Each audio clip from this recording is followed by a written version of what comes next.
We've heard the cliches slash sayings of women control sex, men control relationships, stuff like that, right? Now, I've also heard like the other end of the debate where it's like, okay, whoever wants something the least is who is in control, right? Regardless of how you look at it. You weaponize something, meaning that you can use it to your benefit if you are if your investment is different than the person that you are interacting with, right? So if I'm weaponizing sex, that means that I'm using it as a reward or, withholding it as punishment based on how I feel the guy that I'm interacting with is, treating me. Oh, if you're acting good, I'm going to reward you. If you're acting bad, I'm going to punish you. There was a recent post on like it's going across social media about how this man basically divorced his wife because they had sex twice within 2 years, right? And what's crazy about that is that there are a lot of women that are saying stuff like, oh, well, what did he do? There's a reason that she withheld sex, as if that's justifiable, right? And I think this idea of women weaponizing sex has been so ingrained in our society, mainly because of, I like to blame everything on the patriarchy because the patriarchy is at fault for a lot of shit.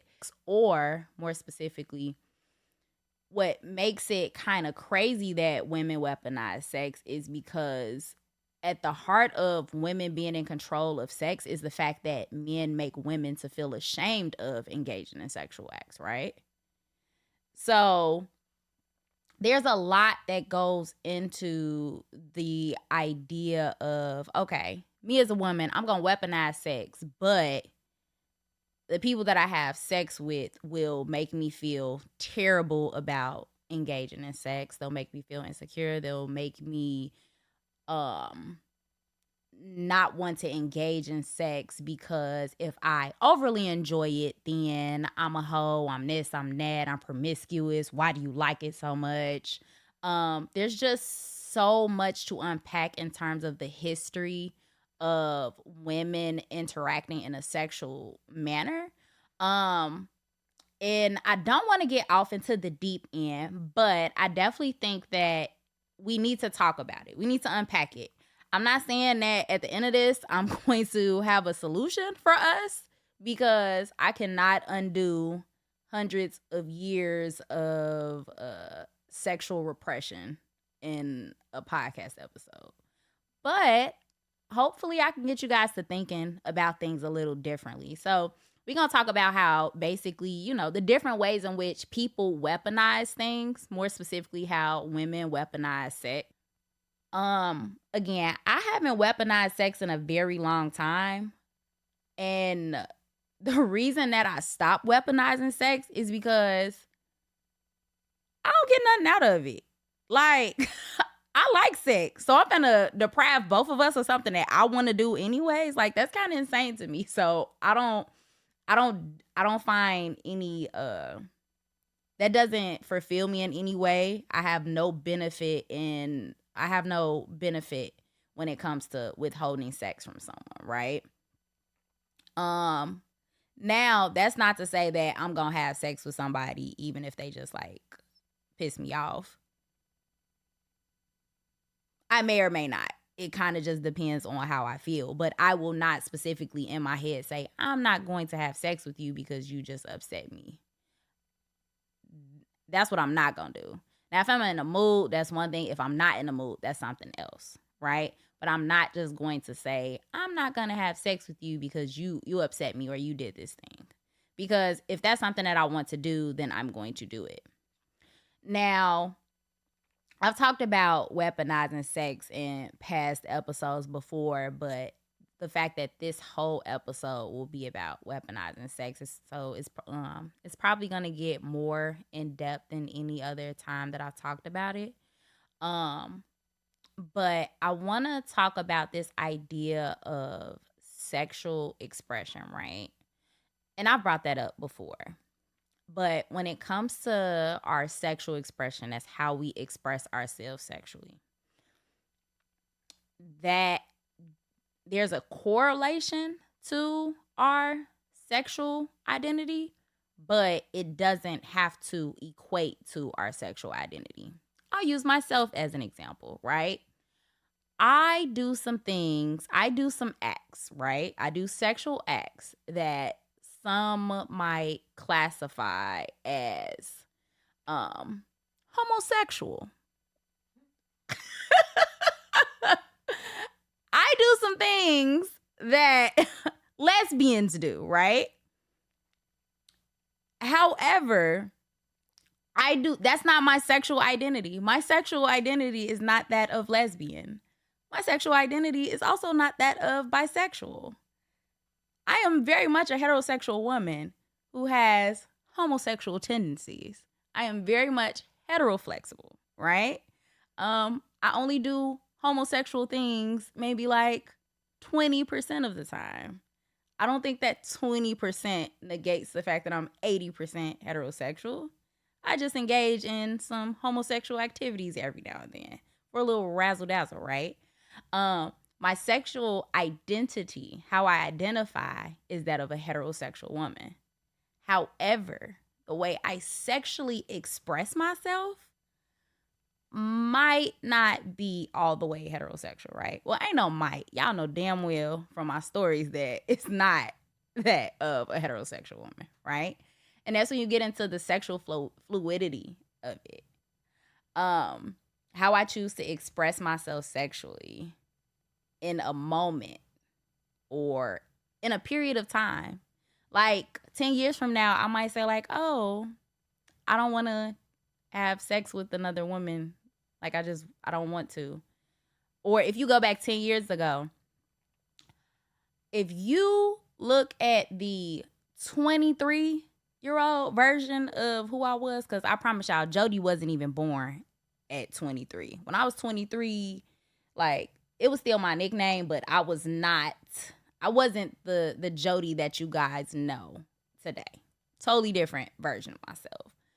I wasn't even thinking about a threesome. Like, the idea of that was like, no, I wouldn't do that. Wasn't even curious about it, right? But time and experience and me being a freaky motherfucker and eventually tapping into that energy, I realized that, oh no, like there's something about this that turns me on. And it's not necessarily that I'm sexually attracted to a woman, because I've said that multiple times. When I look at women, I don't be like, oh man, I want to eat a pussy. Like, that's the measuring stick for me. I feel like that determines, like, when you look at a woman, you be like, I eat a pussy. That's when you know, like, you're a lesbian or you're at least bisexual. I don't look at women and think that. I might look at them and be like, all right, she got a fat ass. For me, that's not like ooh, that fat ass turns me on. It's like, no, she visibly has a fat ass. I'm looking at her ass. I can admire a fat ass. But that doesn't, it kind of ends there, right? There are a lot of heterosexual women that would say something like that. Oh, she got a fat ass. Well, oh, you know, she's beautiful or whatever. I'm just admiring her body on the surface level, right? But when I look at men, I'm sexually attracted to men. Like, I'm very sexually attracted to men. I will look at a man and be like, I want to suck his dick. Like, I'll look at someone and be like, yes, I would suck his dick. That's how I know that I'm not bisexual, because it's not an equal thing. Like, I engage in sexual acts with women, but that's only because I like the reaction that I get when I do the things that I do to women, which is more about my ego. It has nothing to necessarily do with them. I'm doing this because I know I'm going to get a reaction out of you, and that reaction that I get out of you strokes my ego. I'm the exact same way with men. I'm going to do this to you because it's going to stroke my ego and make me feel good about myself. And I actually cannot wait until the episode where I speak to a therapist, because I think that's gonna be an interesting one. But I don't want to digress too much. But I say that to say, if you really enjoy something, then for you to weaponize it, you're going to deprive yourself of something. So I just talked about how much I enjoy things and then how I sexually express myself, right? I'm not going to deprive myself of something just because I'm trying to get someone to act a certain way. That's manipulation. And I'm also not saying that I don't manipulate people in other ways, because I'm sure I do. We all, to some extent, for bad, for like good or bad, we manipulate people often, intentionally, unintentionally. I don't think we should look at it as a bad thing if your specific intentions are not to like, oh, I'm intentionally doing this to manipulate someone, right? But we all have a lot of unconscious manipulation tactics. And I think we just got to take it for what it is. Like, it's not a, oh, you're a terrible person. Like, this is what it is. We have moments of manipulation. How do we move forward? Word manipulate is not bad. It's not a negative word. You can manipulate people. You can manipulate objects and fabrics and words and all types of shit, right? It just means that you change it around to fit something, fit a narrative, fit whatever you need it to fit. So to kind of go back to this idea of weaponizing sex, I think about sexless situations, right? Again, if women are weaponizing sex, they're taking sex off the table. I think about moments where I took sex off the table. If I take sex off the table, I just don't like you. Like, I don't think I like you, because when I like someone, I want to fuck them. When it gets to a point where I do not like you, I do not want to fuck you. Like, I might joke and say, oh, I dislike him, and then turn around and fuck him for real. But that's not, I'm just jokingly saying like, oh, I don't like that person. I remember my Scorpio ex, the crazy guy. I remember telling him that, oh, our sex is so good that even after we break up, I'll continue to have sex with you.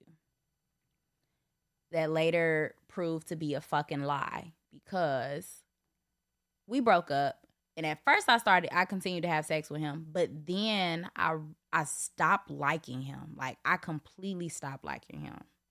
So even though we weren't together, I had to still like him to the extent that I was getting turned on by him. So it's like, all right, that's the only way we're going to be able to have sex. But it got to a point where I didn't want to have sex with him at all. And it was because of how he acted. Like, so then it got to a point where I'm like, I don't like you. Like, I don't like you as a person. I do not want to have sex with you. I have no desire to have sex with you whatsoever.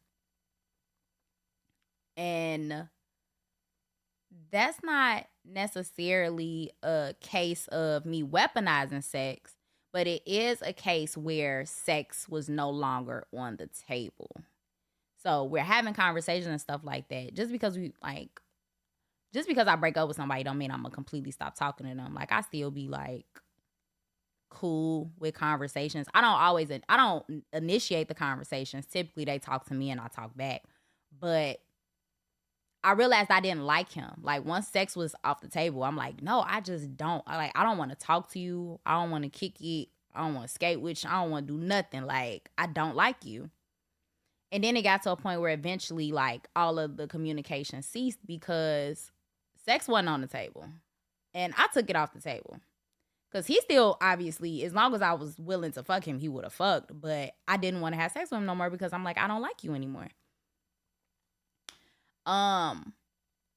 But I also think about like times when I was super young. So like when I was a teenager and I was like dating guys, and I'm like, oh, okay, we're going to be in a relationship for a couple months, and then when the time is right, we'll have sex and it'll be special. Then that was kind of crazy too, because it wasn't like I was even enjoying that. So it's like I'm postponing sex and I'm not even enjoying it. So that was kind of like insane when I look back on it. But I think about other times as well where sex, when you're in a relationship, is part of what you sign up. Like, that's part, when you're in a relationship, you sign up to be your partner's like sexual companion, right? And if you're monogamous, y'all know I ain't, but if you're monogamous, if you're listening to this and you're monogamous and you're weaponizing sex, what is your partner supposed to do when you take sex off the table? Because now you're not doing like your role, right? And again, I'm not like, even though women mostly weaponize sex, I'm not only talking to women, men and women. If you take sex off the table, what is your partner supposed to do if they want sex? Are they just supposed to deprive themselves? Y'all know how I feel about depriving yourself of something that is pleasurable. I don't think you should. It's okay if you strategically abstain for a period of time to achieve some goal. I'm not talking about that. But making a conscious choice to punish someone and take away something pleasurable, I don't know, that's kind of crazy to me. It's kind of crazy. I don't think I could ever sit back and be in a situation where I'm depriving myself of something. Because, and I'm not even talking about the no sex part, because y'all know I ain't going for no relationship without sex. That shit cooked. I'm not really too fond of friendships without sex. Just kidding. Why'd you just fucking giggle like that? Because what are you doing here? But I think sex is very, very important. And the reason that I think it's so important is because I think it's my philosophy around sex, right? Y'all know that sex for me I would go as far as to say it's almost a religion. Like, it's a way of life, it's a philosophy, it's the way in which your body connects with someone else, like the exchange of energy, the way in which you can just kind of like make magic in that moment. I ain't depriving myself of that for no fucking body. Like, I'm not going to intentionally deprive myself of that. Now, but also I'm not out here just like, all right, I'm just gonna have sex just so that I experience the pleasure that's associated with sex. No, of course it has to be right. It has to feel good, whatever that means for you. I am talking about myself, and if you can relate, pull from it what you guys need, right? But I don't really see a benefit to weaponizing sex unless you don't like it. Weaponizing something that you enjoy sounds kind of insane. I feel like the only way you can kind of like really take something completely off the table for extended periods of time is if you really don't enjoy it.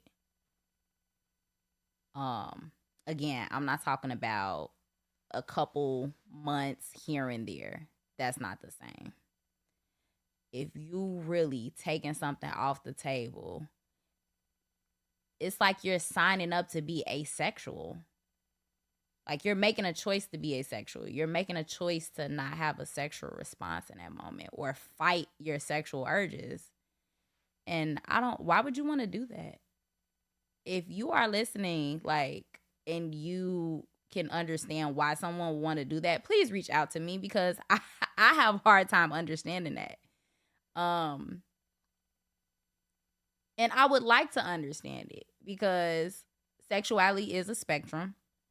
And there are a lot of people that fall in different places. So I, as a sexually curious person, I really want to understand what would make someone sign up to abstain from something or weaponize something that they enjoy.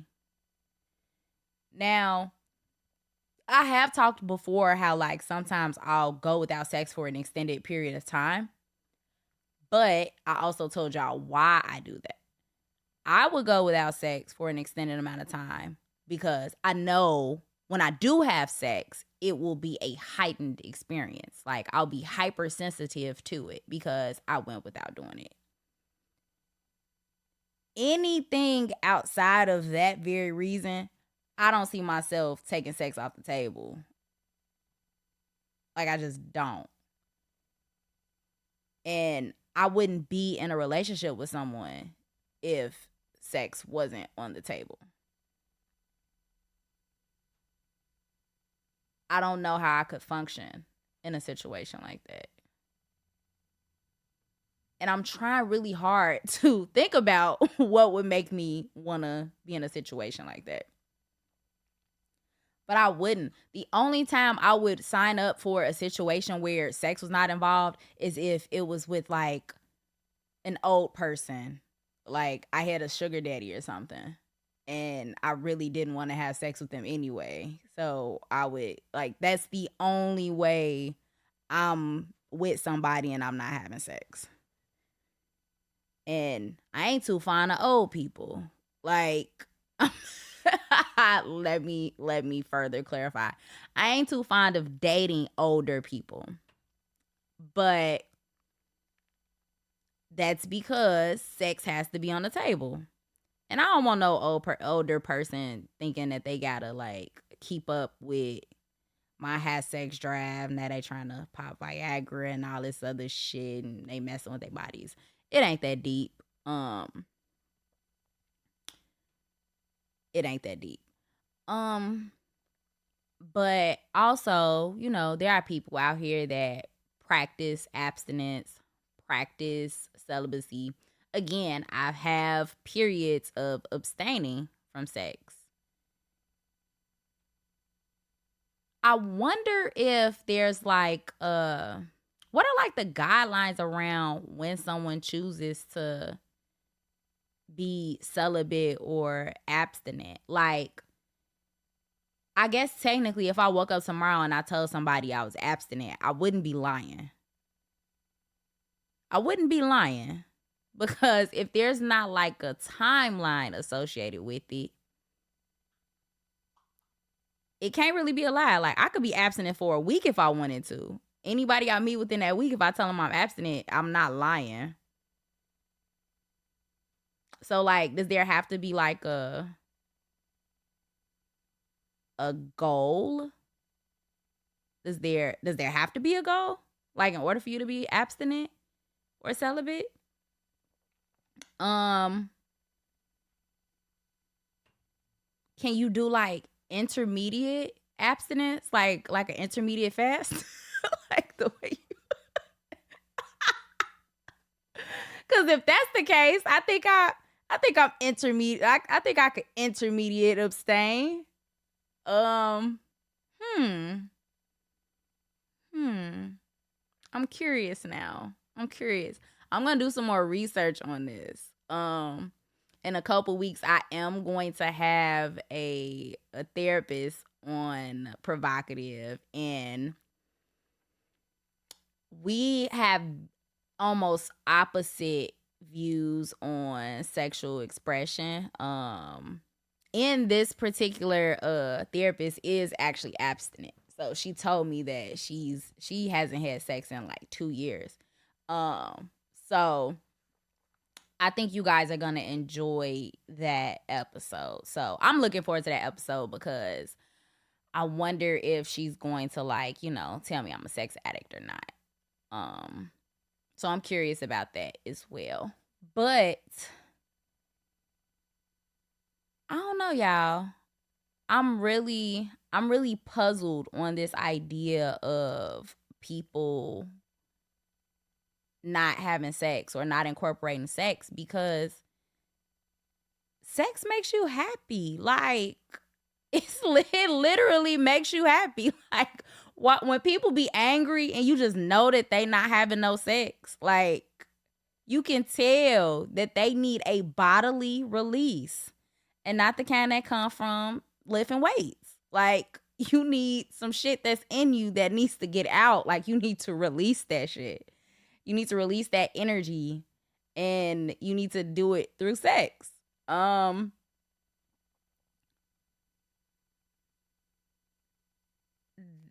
also think that on my journey, I'm going to be practicing more and more with tantric sex. I think that's kind of like, I think I've been doing tantric sex for a while. I'm just now realizing that I do it though. And now that I realize that I do tantric like sex, now I'm going to be more strategic with doing tantra. Especially because like I told y'all before that you can have an amazing sexual experience without penetration. You can have sexual experiences without actually having sex, right? And I think that's important too. So maybe that's like a middle ground. But if you abstinent, does that mean you have any kind of like, is there a gray area? Like if you're abstinent, is there certain types of activities that you can participate in? Or are you like cold turkey? Like you can't even play with yourself. Like you can't touch yourself. You can't do nothing sexual. You can't watch porn. I'm a voyeur. Y'all know, like, even if I'm not sexually active, and I think the whole question of sexual acts, all right, like, y'all know when you go to the doctor and they be like, are you sexually active? I'm like, no. But when I say no, it'd be like, I mean, I ain't had sex in like 2 weeks. So technically, no, I'm not active. I'm sexually inactive. I don't really like that question. I think we need to, every time I'm asked that question at the doctor, I kind of like, I ask them like, what do you mean by that? And the nurse be laughing, but I be serious. Like, I don't like that question. But I digress a little bit. I'm curious if there's any wiggle room when it comes to something like that. Because I'm going to watch some porn. Even if I'm not masturbating. And it's funny because I watch porn without masturbating. And then I'll masturbate with like, porn and masturbation don't necessarily correlate for me. Because I'll just regularly watch porn. And then I'll like masturbate without watching porn. I actually don't masturbate to porn. So there's that. But I think with this topic, I kind of want to hear from y'all. I really want to hear from y'all. The people that's in the Discord, feel free to chime in. I know there was an instance where, you know, people have reached out to me and said like, oh, you know, it's been a minute since me and my partner have had sex. What should I do? And I'm all for having like candid conversations, right? Let's have candid conversations. Let's figure out why. But if the why is because they're weaponizing sex, like, oh, you did this to me, so I'm going to like take it off the table. I don't really like that, right? Because I think in your relationship, you should still show up and do the things that you're supposed to do for your partner. And that means to some extent participating in their sexual gratification. Now, of course, their sexual expression and your sexual expression is still your own to own. Your own to own. So you have agency over it. I still think that when you enter a relationship and a partnership with somebody, you both still have a responsibility to each other to fulfill whatever those sexual needs are. And if you won't fulfill those sexual needs, you have to be mature enough to give them the leeway, the freedom to still express their sexual, like they still need to be able to express themselves sexually, even if it's not with you. But, I know everybody, some of you guys are monogamous, so that might be a little too controversial for you. But I'm of the mindset that if there's a sexual activity that I myself am unwilling to fulfill, I don't want you to be deprived of it either. So I am all for what I call the supplement. I'm all for that. I'm all for that. If there's a sexual activity that I am unwilling to do, and there are not many sexual activities that I am unwilling to do. So that's that. But if there was, for example, if there was something that I knew, like, you know what, that is not my cup of tea, but if you are into it, I'm fine with you finding someone to fulfill that particular need for you, because I want you to experience that.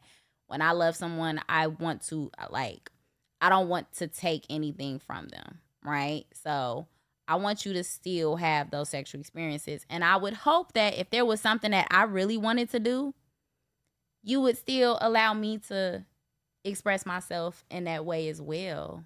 Like, for example, if I say, you know what, I really like threesomes, right? And the guy that I'm seeing, he's like, you know what, I'm just not really, I'm not on that. I'm still on that. So it's cool if you're not on that. But I still need to be on that, because that is how I sexually express myself, right? I don't want to resent you or feel any type of way about being with you. And I also don't want to lie to you. I do not want to lie. I want to be honest. I want to be honest in coming to you, and honest in your feedback as well. But also, again, I think that comes into, this idea of weaponizing other people's sexuality as well, because I also wouldn't, for example, say, oh, the guy I'm dating is being good. I'm not really into threesomes, but let me throw a threesome in there to make him happy. I wouldn't do that shit either. That's kind of a way of trying to manipulate the situation as well, participating in something that you don't really want to do. So, I just challenge you guys to think about, are there ways that you weaponize sex or manipulate a situation and your intentions are not that good when it comes to when you do it? Think about that. Think about that. That's all I have for today's episode. As always, I love feedback. I love reviews. Please continue to share the episodes, share the reviews. And yeah, that's all I got for y'all.